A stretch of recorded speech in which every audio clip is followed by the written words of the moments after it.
Welcome back, guys, to another episode of Vegas Views. Dawn Sullivan and Danny Miner.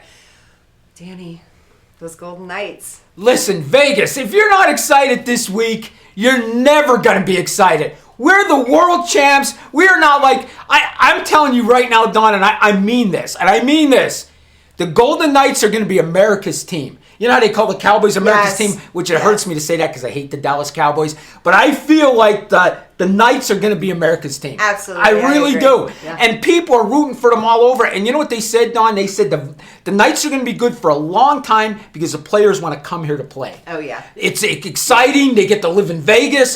They said it's going to be hard for the other places to compete with the Knights. They're going to be good forever. When they were interviewing some of these guys, they're happy to be here. They yes. love Las Vegas. Yes, they love it.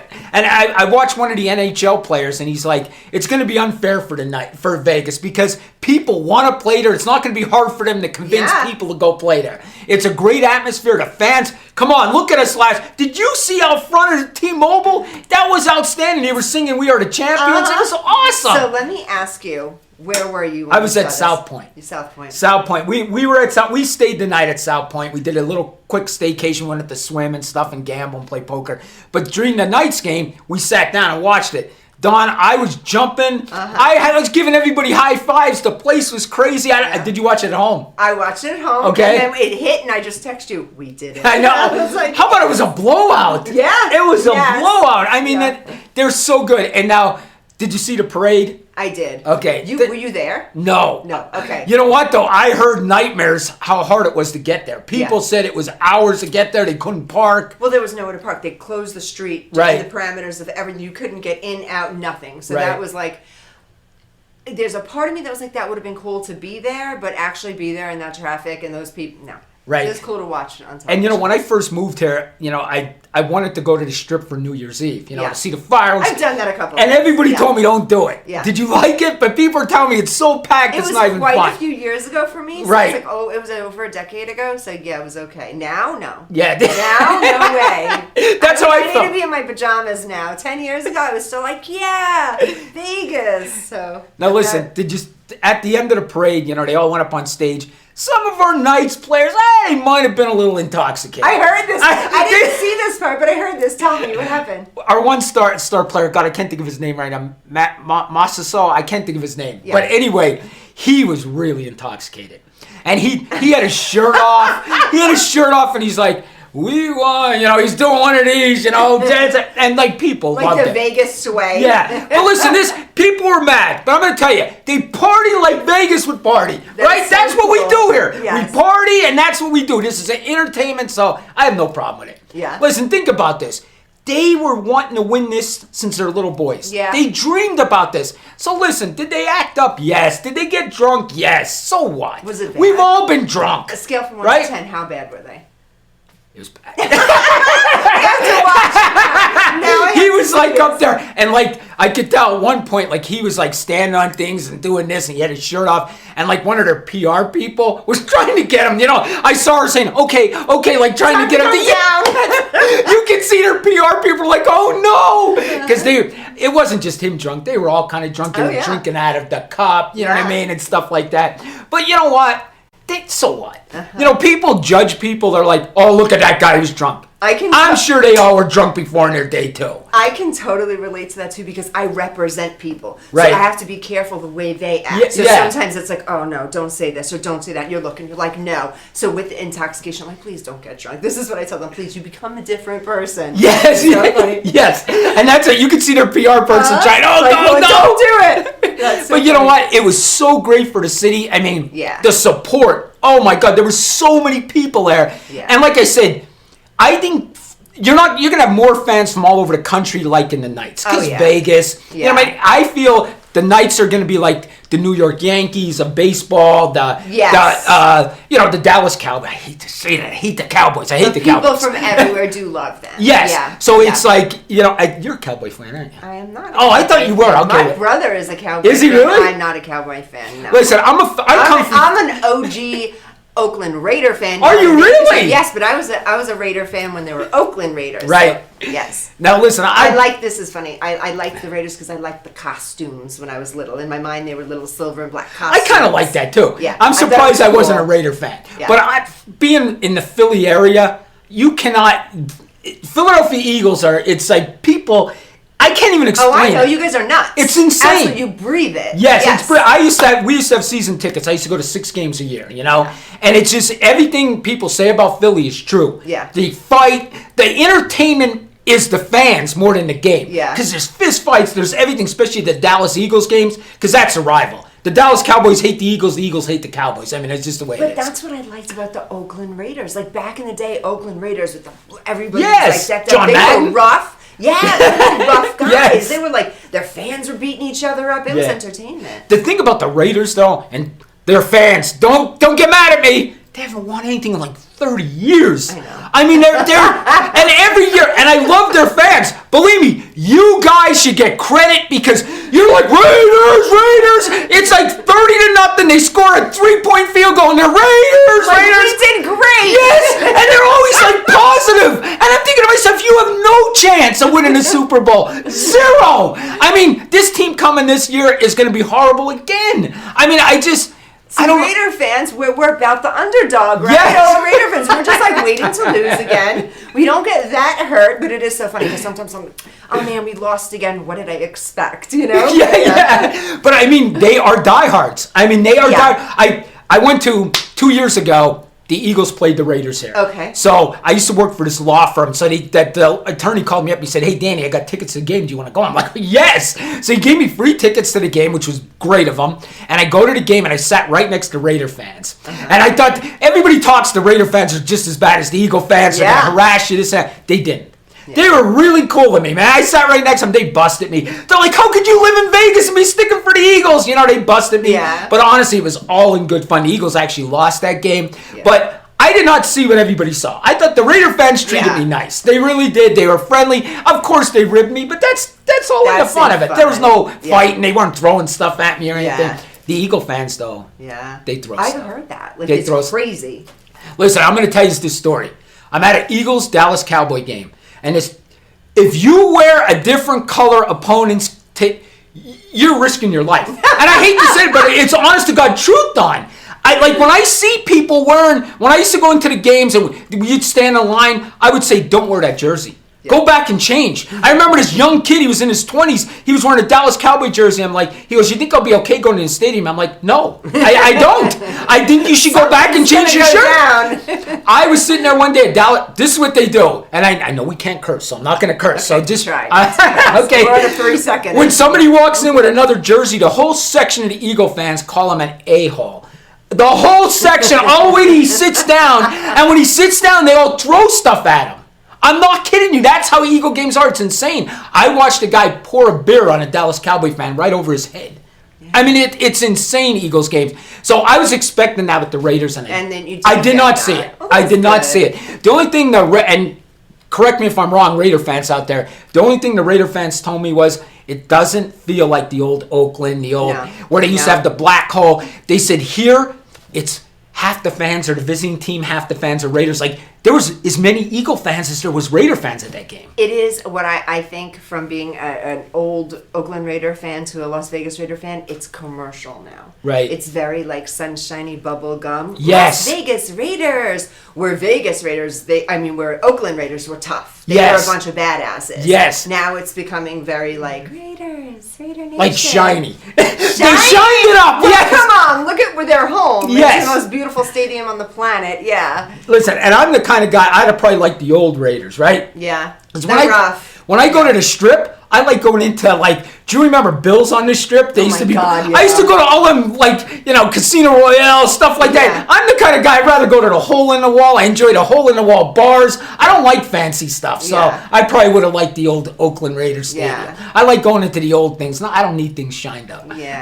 You know what I think is being from the East as well too. Like we're not really used to that because things are dirty and like in Philly too, it's an old place. There's so much. I mean, the history there and everything's so historical and old in the buildings. And New York City as well. So over here, everything is brand new builds. The streets are brand new, fairly clean. Yes. So it's and shiny and weird. And then you go back there and you're like, oh, this place is a massive shithole because you're used to here. I can't say that. Our producer's like, okay, here she goes again. But I agree with you. Like Vegas it's nice. You go back to the East Coast, the cities are dirty.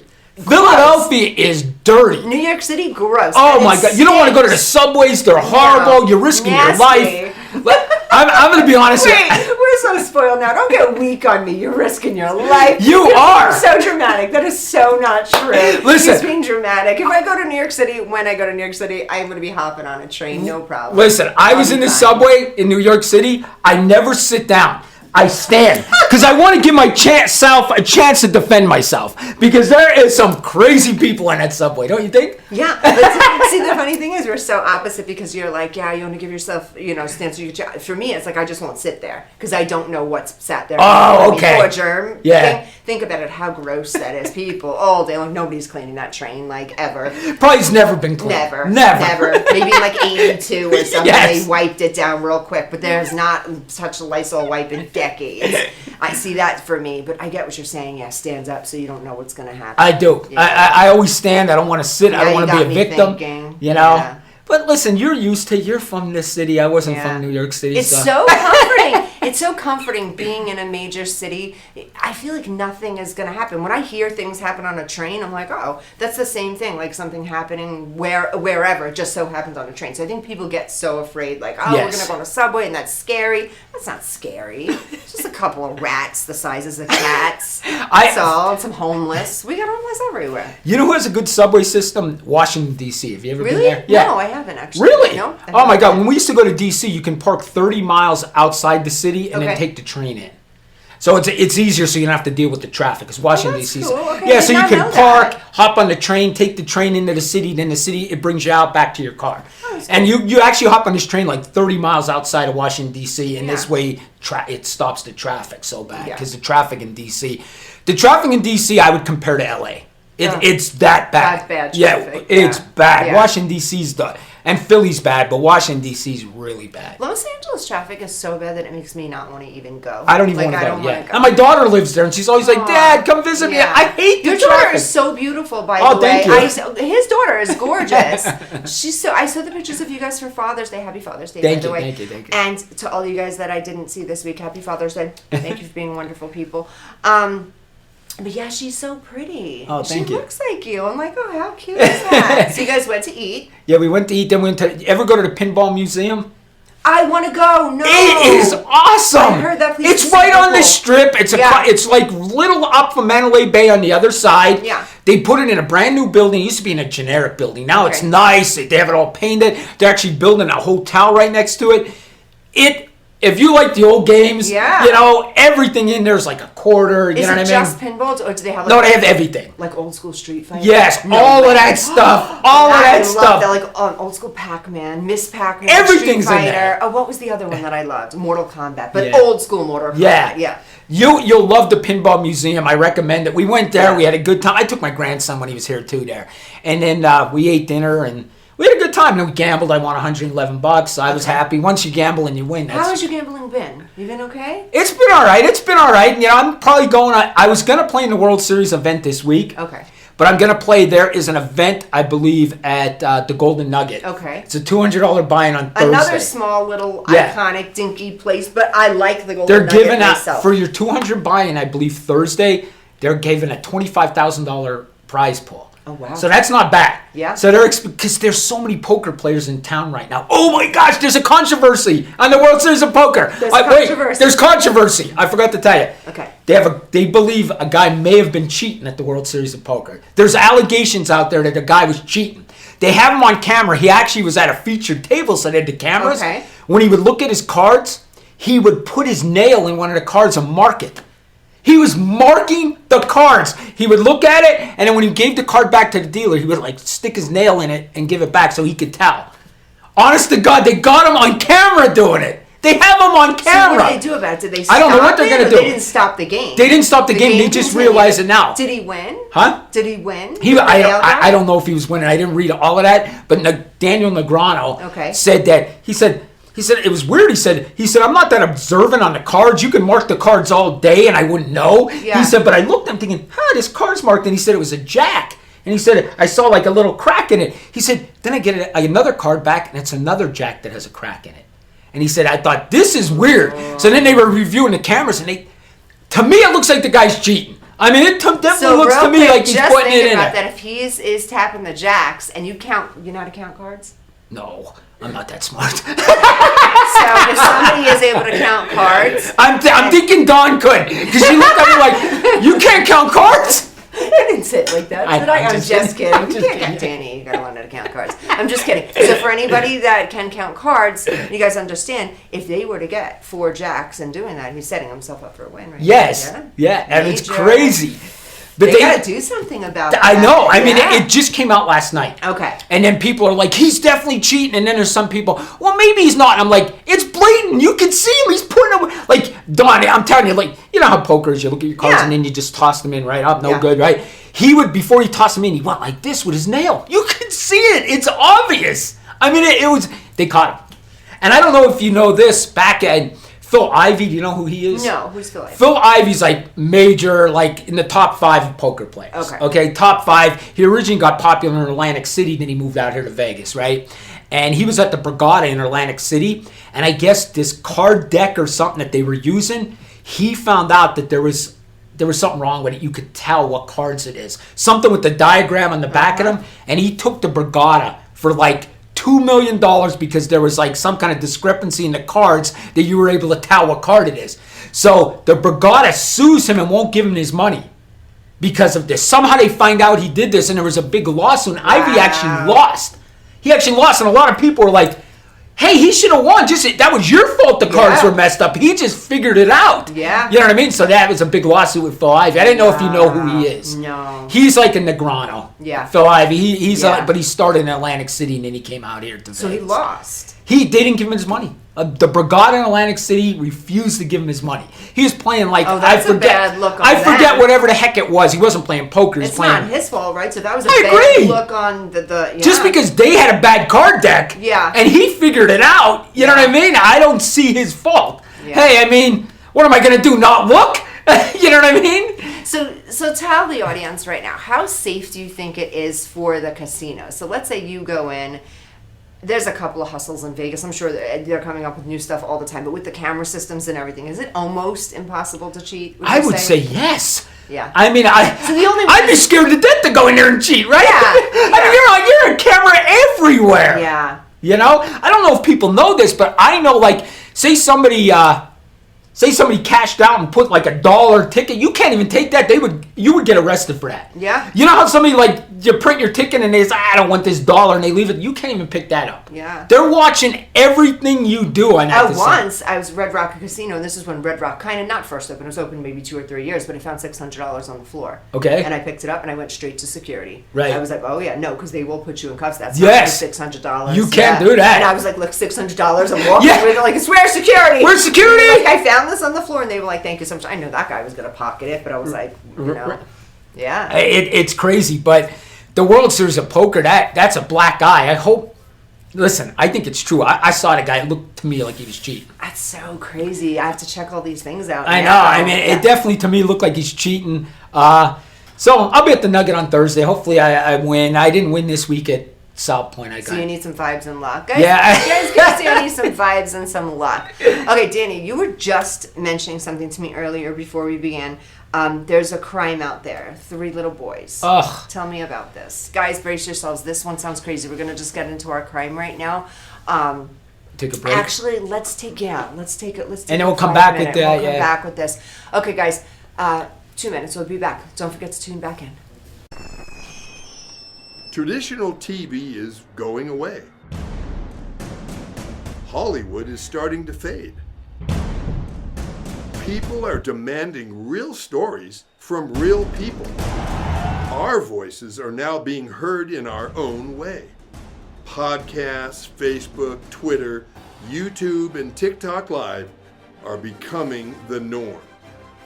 Internet TV has now reached the highest demand in human history. Social media shows, is now the new media of the century.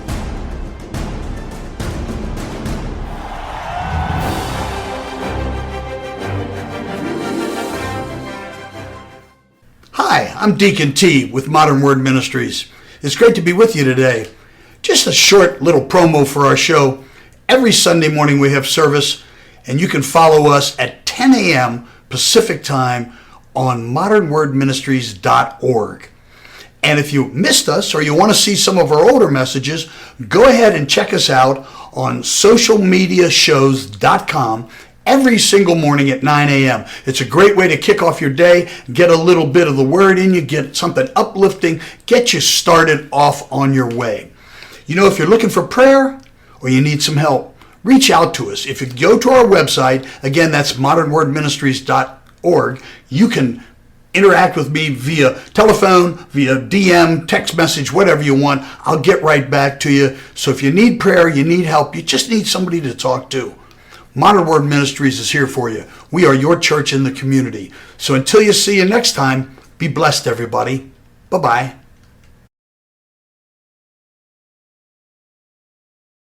Have you ever dreamed of sharing your views and knowledge with the world?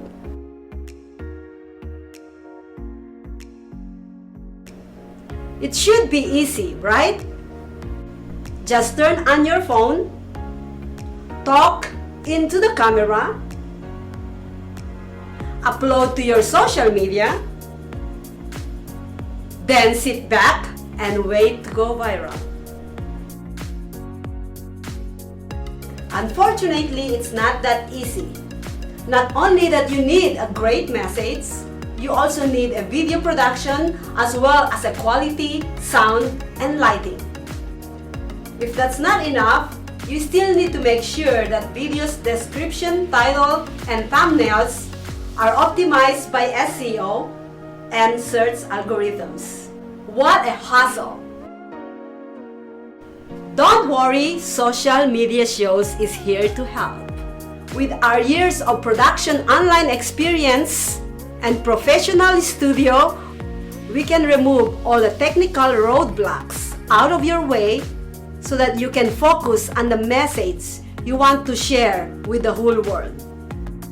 We have production plans that fit any budget. Visit Social Media Shows today at socialmediashows.com and schedule your free pilot audition today.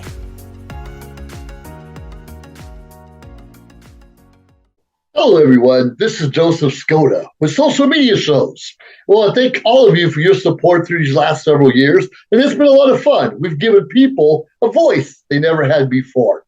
Now, Social Media Shows is always collaborating with our veterans to help them do things and help out the veterans who are struggling today. And we teamed up with GI Connections, connecting veterans with resources. So please consider helping and donating to this great cause because we're always doing things for veterans. So GI Connections, Social Media Shows, and you is what makes the world a better place. Once again, Joseph Skoda, proud United States Air Force veteran.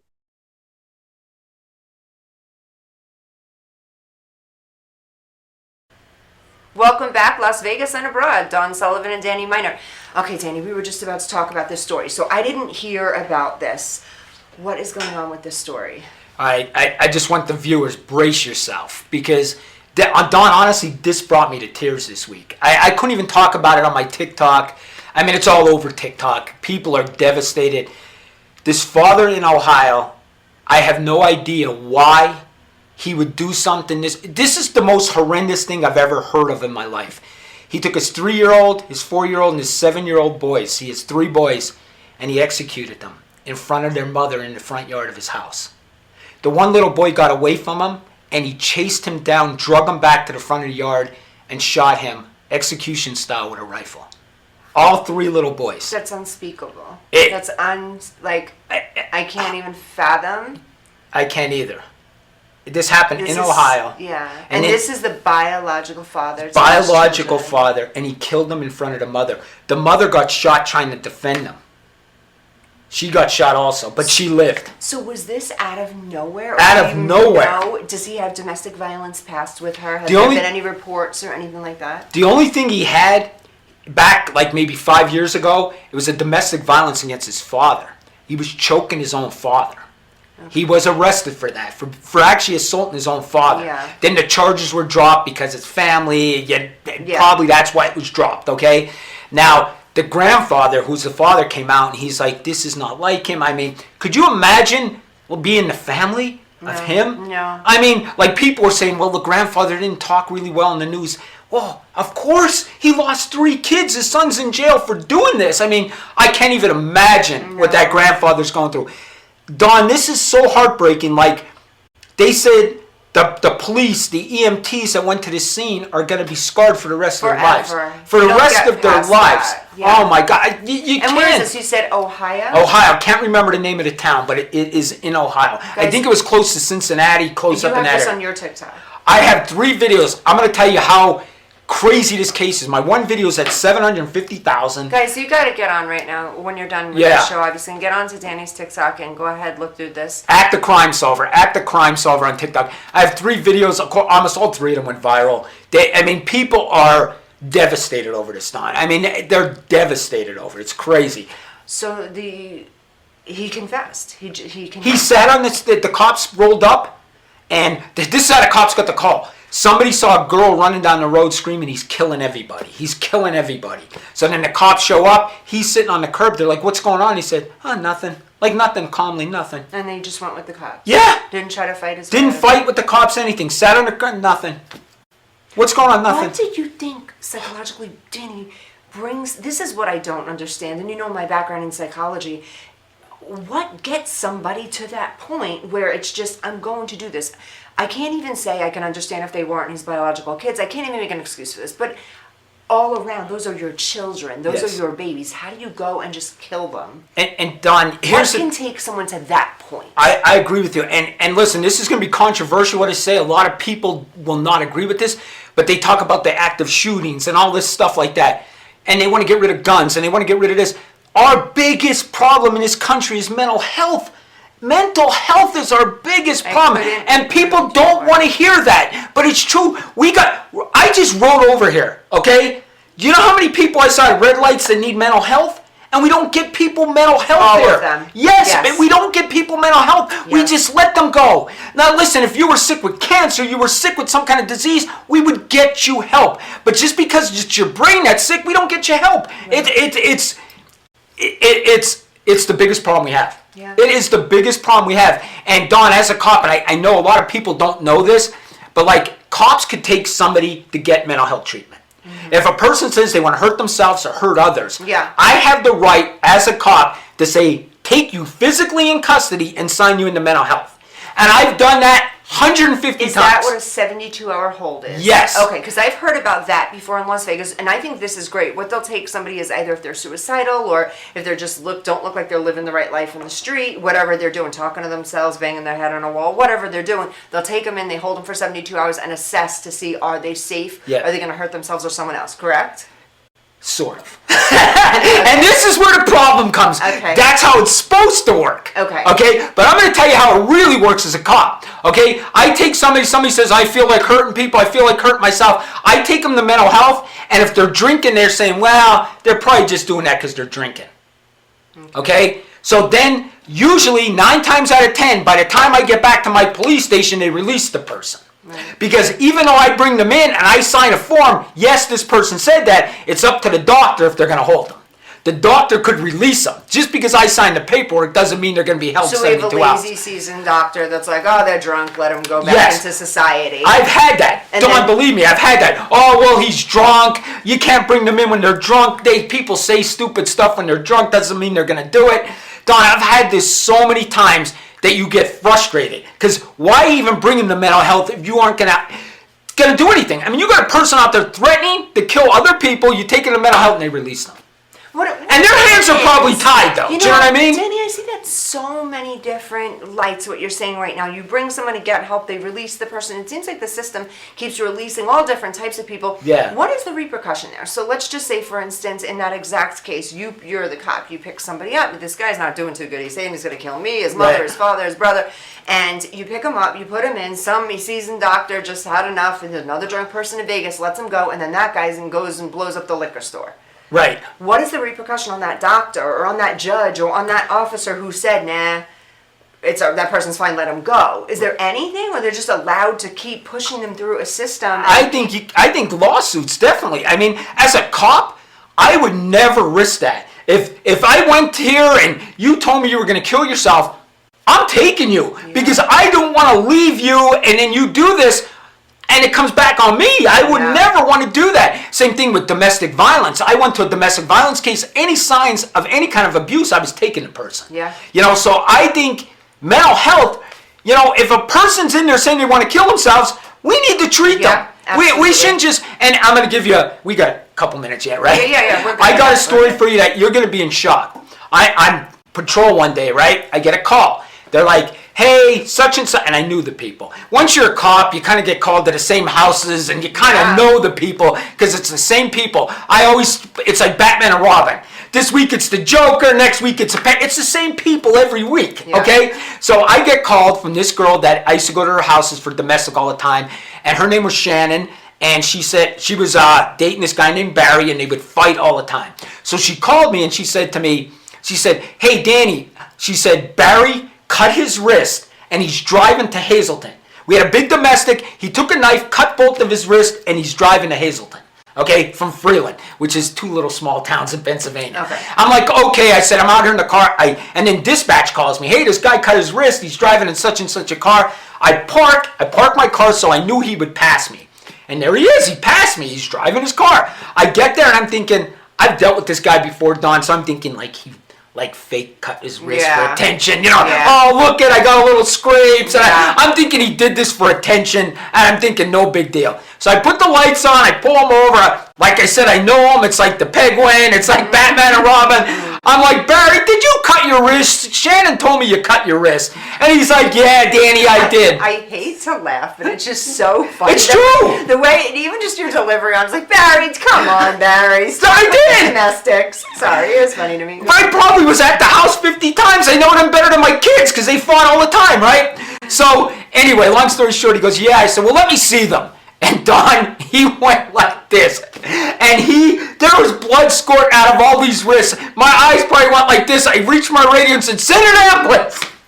So I get down there. I start putting pressure on his wrist. The ambulance gets there. We take him in the ambulance. This is the honest to God truth. I sign him into mental health. You have to write like a little paragraph of why you think they should be treated. So pulled him over and he sliced his wrist with a Rambo knife. Both wrists, gushing blood, right? I don't mean to laugh. This is not funny. So I sign him in, I go back to the station, and this was late at night, maybe 7 p.m. at night. Go home for the night, this and that. Next morning, I work day shift. I come in at 8 a.m., start the police car, drive down. Barry is at the red light with bandages on both of his wrists. I rolled the window and I said, did you escape from mental health? I thought he escaped from mental health. He goes, nah, they told me I wasn't a risk, so they let me go. So I can't keep a guy 72 hours that slit both his wrists with a Rambo knife, okay? And then people say, there's not a problem with mental health. There's 100% a problem with mental health. And nobody gets treatment, and that's why all these crimes are happening. That's why this guy's shooting his kids in his yard. Absolutely. Because we're not getting people treatment. Absolutely. And people want to say it's guns. Listen, I carried a gun for 27 years. It never went off once. If you don't pull that trigger, it don't go off. So I'm sorry, it's not going to be a popular thing, but that's the truth. It's okay. I love your unpopularity, your conversations that aren't popular. Guys, Danny is absolutely right. I saw something the other day completely disturbing. On the same guidelines, I'll piggyback what you just said. It was a man that was in jail for touching a child. Okay. It wasn't an assault, but he touched a child. So I think they gave him 2-3 years for whatever he did. He got out. That did it again. 7 times before they caught him. The thing is, how do they keep them in prison? How do we do that? You know what it is? There's no rehabilitation. Yes. That's what it is. We're putting them away. We're locking them up. They're amongst peers that are acting out as well because nobody's getting any kind of help in there. Right. The ones that are, they're finding Jesus. Right. And it's probably the only ones that are getting real kind of help. Right. They're pushing them through a system and then they're letting them out again, back into society to do it again.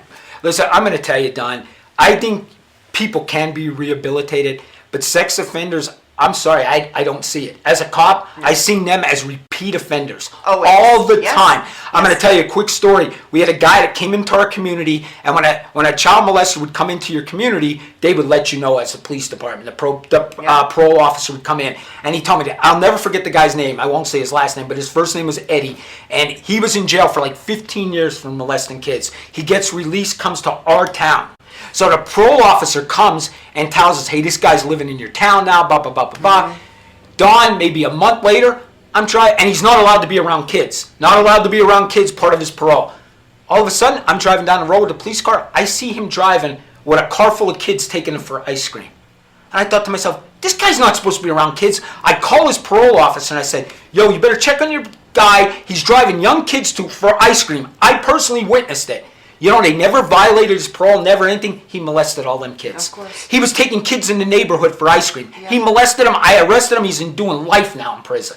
He molested like 7 kids. Psychologically, from a psychological standpoint, and in the DSM, which is the psychology in our book that diagnoses people and stuff, there is not a cure. No. There's no way. Like, you can cure anxiety. You can, if you dove deep enough psychologically, you can somehow get to a place where you don't need medicine for like bipolar disorder. Schizophrenia, you would always need medicine. Pedophilia, 0. There is no cure. There are treatment plans that can be done on them, talk them pretty much out of wanting children or desiring children, but that's about it. So how Right. scary is that? So once you have one, you're going to put it away, put it away, and Yeah. then you're going to put it back into society to do it over and over and over again. And almost every single crime story I watch about pedophilia, Yep. they're reoffenders. Reoffenders. Again, and it doesn't end. And that's a huge problem in this country. Do you know that we are, I think, one of 3 highest sex trafficking states? Did you know that? Down by Las Oh, Vegas. Vegas, Boulevard. yes. Down for Las Vegas Boulevard. Yes. Las Vegas. I'm not saying don't bring your children here or whatever, but be super, super careful with your children. Super careful with your kids. Because it is... It's horrible. It's horrible. They are, unspeakables that are happening here in Las Vegas. So I know we compliment Vegas a lot. We love Vegas. We love living here. Both of you and I enjoy Las Vegas. But you got to be aware. But you got to be super aware, especially with Especially on the little strip, kids. too. And on the strip with little kids, they're looking for them. Here's a scary thought, folks out there. I was part of the missing child task force Okay. in our county. And what they did was, when a kid went missing, Don, one detective from each department would respond to that scene immediately. Okay. And let me tell you why. Because if you don't find a child that's missing within the first 3 hours, child's going to be found dead. Yeah. That child is murdered within 1 mile and within 3 hours. Yeah. So you have, they're saying 3 hours, you probably have an hour to find that kid, Yeah. or that kid's going to be missing. And here's the scariest thing. I went through a lot of training on this to be part of this task force. These people that abduct kids, they don't say, here's the scariest part. When you tell your kid don't walk alone, you should. Because they don't say, oh, today I'm going to go out and abduct a kid. Right. It's an opportunity. A circumstance. Yes, they'll be driving down the road, they'll see a kid alone, Yeah. and there's the opportunity. They don't wake up that day and say, I'm doing it today. Yeah. When the opportunity arises, they do it. It's sick. But I studied all of this. I was on this task force. You got to find these kids ASAP.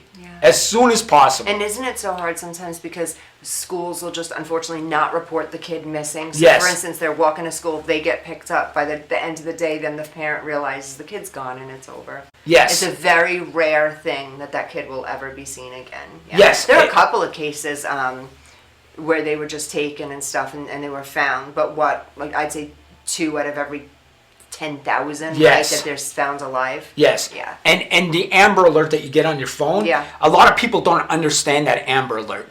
What that Amber Alert is, it doesn't just go out for every kid. Yeah. It just doesn't, because they don't want it to be crying wolf. Do you know what I'm saying Yeah. to you? They want that Amber Alert to go out and people know that this child is in danger. So before they put that Amber Alert out, they make sure the child isn't missing on their own. They're not a runaway. They make sure that they're in danger. Yeah. They have to go through all these critiques before they put an Amber Alert out, because they can't put an Amber Alert out for every single runaway because people won't take it serious. Absolutely. They want that Amber Alert when you hear it on your phone that you know this is real. This isn't just somebody that ran away. Yeah. Okay, so This that's... person's in danger. Yes, and a lot of people don't realize that. before they put an Amber Alert out, they have to go through a bunch of things to make sure, yes, this child is missing, not on their own. Yeah. And that's when they put it out. Yeah. So, and they do that just because of the crying wolf thing. They want people to take it serious when it comes out there, because it is serious. It's But- so sad lately. There's so many things going on where like even women are involved now. Where back in the day people think like a man in a van, and it's so different nowadays. I heard stories of like a woman going up to a child. Yes. Or yeah, can you help me find my this, or can you help me find my that? So guys, even in like a supermarket or local Target or whatever, don't let your kids talk to anybody. Almost, I hate to say this, but teach them to be rude. Don't even. Honestly, don't you're even- right. I'd rather have a rude child that's safe in my arms Yes. than a friendly, polite child that's missing. And They should just not talk to strangers at all. You brought up a good point. I mean, I don't even know if we want to bring this up, but how about school teachers? What they're doing? Women! It's Insane. mostly women now. It's Mostly women. crazy. And what is this boiling back to, Danny? The mental health. They are so unstable Yes. that the teachers, okay, so someone goes to school for a couple of years, they get their degree, they're teaching now. Where is the mental health in there? If they came from, let's say, themselves a bad upbringing, or they came from abuse or sexual abuse or something themselves, now fast forward whatever years, they're still not mentally developed or over what had happened to them, and now they're just going to go ahead and do that to another child. So Right. you can get as much education in one field as possible, but if you don't fix what's in there to begin Yeah. with, you're doing it again. Yeah. You're going to repeat what happened to you, and that's just the way it works psychologically. I mean, it's shocking. I mean, I can't believe how many times I've seen. And they're married women. Yes, they've had, that sexual crazy? relations with 16, 15-year-old boys. 13 was the young I know. one. And I mean, a lot of people say, that these kids aren't scarred because it's a guy. You know what I mean? It's definitely different with a guy. And I agree it's different with a boy. I do agree with that. But they're still a child, and they're taking advantage of that child. They're taking advantage of the child, and I do understand what you're saying. It's different for a boy. Yes. I get it. But psychologically, it's really not. Because let's say this kid is 14, and he's in his mind a developed 14, and Yeah. he's doing stuff with the teacher who's 20. Right, and he's high-fiving his friends or whatever. Look at her. Yeah. No, she's hot. Da, Yeah, da, da, yeah. da. But you fast forward to maybe he's 25 or 27 or 28, That and might he's have having scarred his him. first child, and he's thinking to myself, like, That wasn't right. that wasn't okay what happened. That wasn't cool. You That know what I lady mean? took So, advantage of yeah. You know? Yeah. And yet anybody that's power over you too. I mean, that's a crime the also. authority, That's absolutely, a crime. yes. I mean, if somebody has power over you and they force you to have sex with them, I mean, that's a crime also. I mean, so it's just crazy. I don't know if teachers take psychological exams. I mean, being a cop, we I had to take don't one. think they have to. I do not think that the teachers have to. We took like did you ever take one of them? Yeah. They're like 800 questions. Yeah. So if you ever took a psychological exam, they give you 800 questions and probably 50 questions are the same questions, just written Just differently. worded differently. Yes. And I was so nervous because I was like, oh no, I can't show them who I really am. But there's no way hiding it though. There's nowhere of hiding because they're like, all right, that's going to be, yes. They're not easy because they do ask you the same thing over and over. And it almost tricks you to make you think that your answers are going to be wrong. Yes. And you're like, you want to sound like this upright, normal person, but But that psychological exam, it could tell you your personality, Oh, yeah. how you're gonna, Absolutely. if you're gonna get along with other employees, everything. Absolutely. I mean, that really does. I mean, it fits your personality, everything you do. I mean, I'm sure they read mine and thought, boy, this guy has ADHD so bad. Should we hire this guy? he's going to be great, but be careful with that gun. But you know what, Don? That's what I did as a cop. I went right to the public relations. Yeah. I was our press guy, so if there was a crime, I went on to the camera. I did the Yeah. press I'm not releases. surprised. That's what I was Yeah. a DARE officer. Yeah. I taught DARE. That's what Yeah. I did. Yeah. I was our public relations Yeah, officer. that's awesome. Though. So that's what I did. Hard job, though, huh? Yeah, it's a hard job, but I like doing that. Yeah. I've always liked talking, so it Are we fit. on a break or are we wrapping? Break. Oh, we're taking. Okay, good. We're gonna do a 5-minute, and we're gonna come back. I have to tell you when we come back about this story, and I finished that other one you told me to watch. Forgot the name of it. Oh, I know what We'll be the- back. Yeah, we'll be back in just a second. Got Films is a full-service production company that provides motion picture quality content and production services for use in the film and TV industry. Looking for a seasoned crew, high-quality equipment, or other production services for your film, TV, commercial, corporate convention, sports, news, or interview project? Your search stops here. Some of our projects include NASCAR, American Restoration, Pawn Stars, Counting Cars, Top Chef, BattleBots, Forge and Fire, and Street Outlaws. We have also produced over 60 feature films and documentaries. We're ready for all your needs. Whatever your project, whatever your budget, big or small, Got Films got you. GotFilms.com.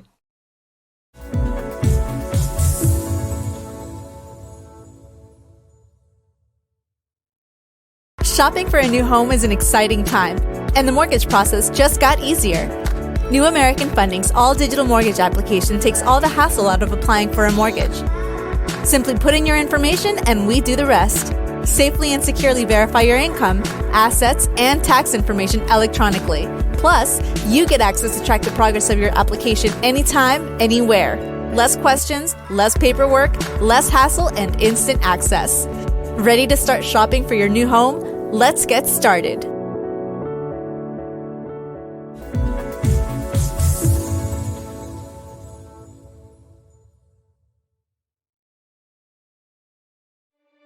I can already feel you judging me, and not for what I've done in the past,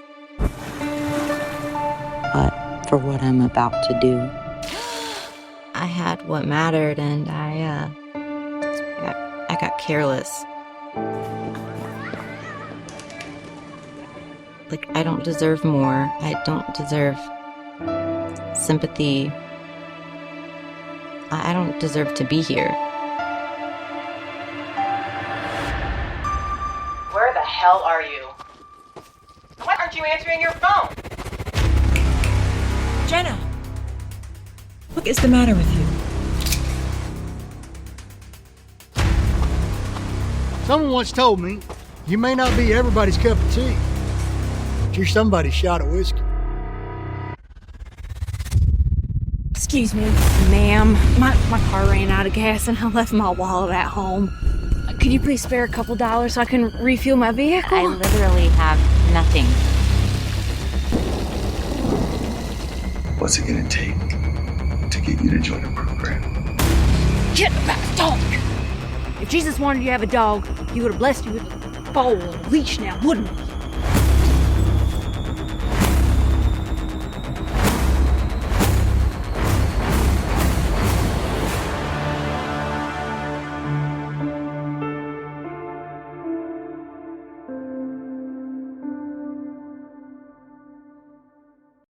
Welcome back, guys. Dawn Sullivan, Danny Miner, another episode of Vegas Views. We're having fun today. We're talking about a little bit, a lot of it, everything. We go on tandems. I know.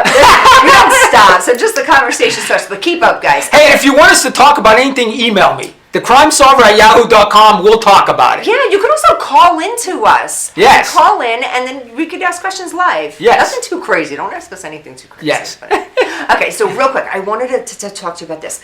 So, do you know who J.C. Dugard is? Old story. No. J.C. Dugard. She was a little girl. I know you know this. When I start talking about it, you're like, oh, that one.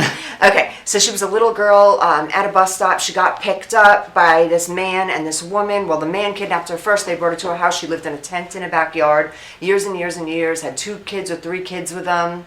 No, I never heard this. Yes, and they found her. Oh my gosh. Her name is J.C. Dugard. Okay, my point to this one is I just wanted to bring the mental health and psychology back into this for a second. So this is the story. Little girl, 7 years old, at her bus stop. Her stepfather's outside, like walking toward her, and a car comes in. Oh my God. He watched her get taken away. They didn't take her very far from her house. I think it was like someplace in California to Tahoe. It wasn't even that. It wasn't like so far for her.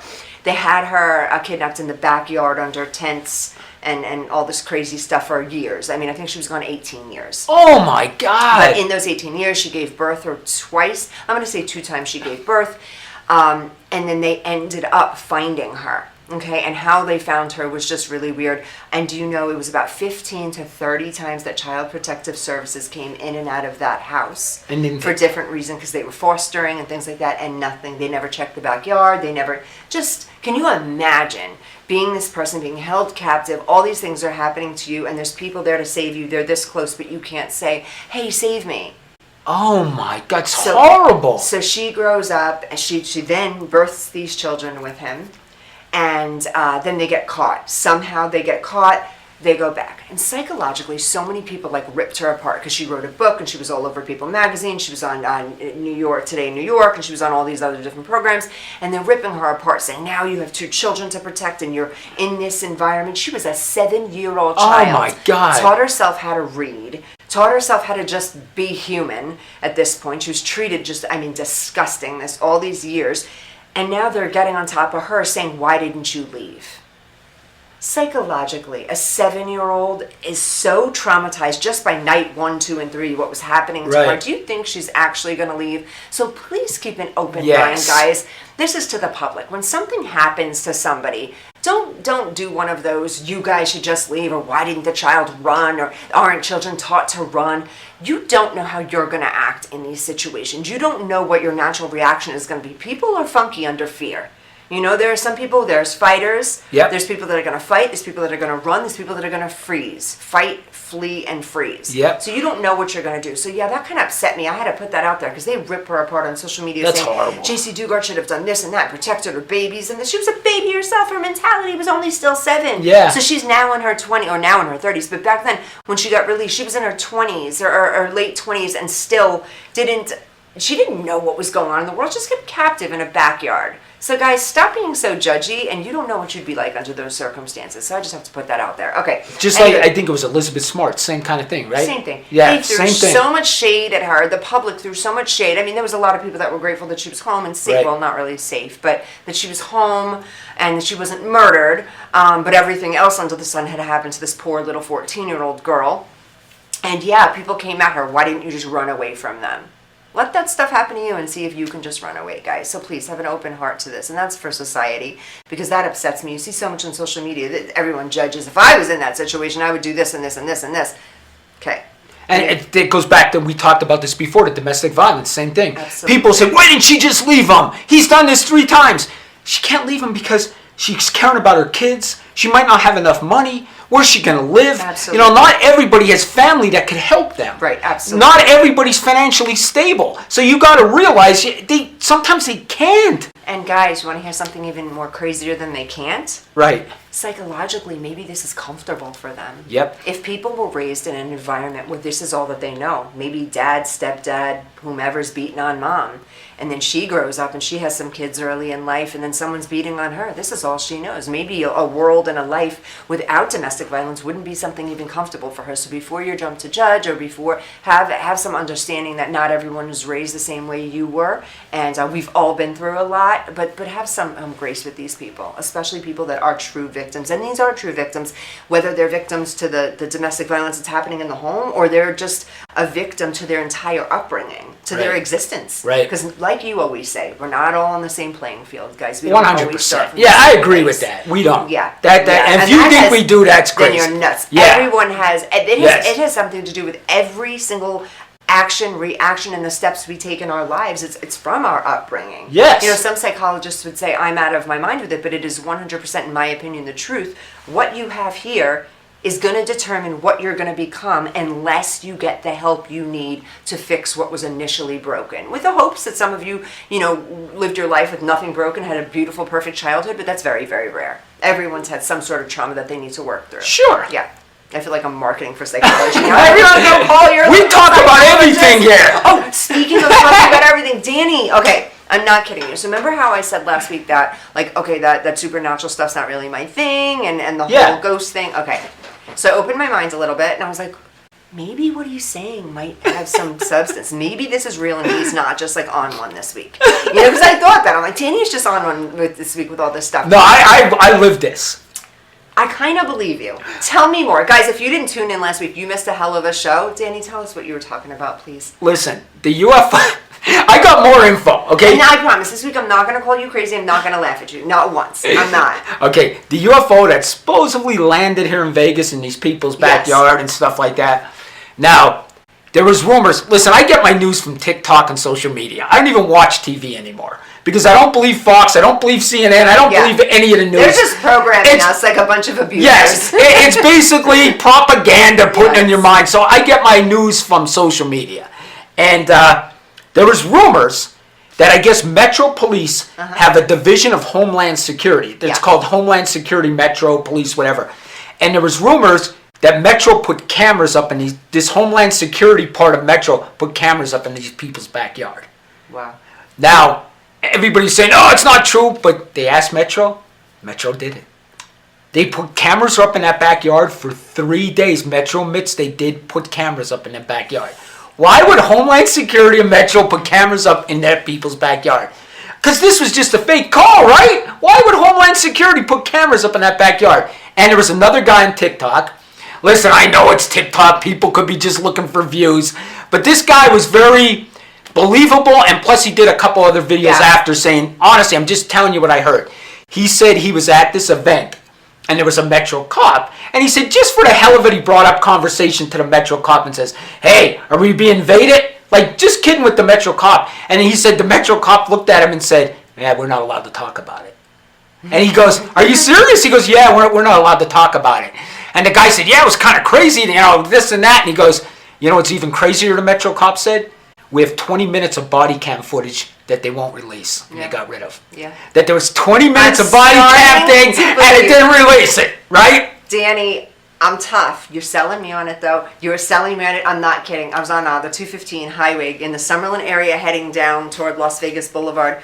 And first of all, let me start by saying I saw something on TikTok with these two men in these like weird old school top hats and long jackets. Oh, and no. Did you see it? No. And this is new. And they went in and the two people behind the desk of these people just looked like supernatural. They looked supernatural, this and that. Only the backs of them showed up on the cameras. It was some weird hokey thing in the beginning.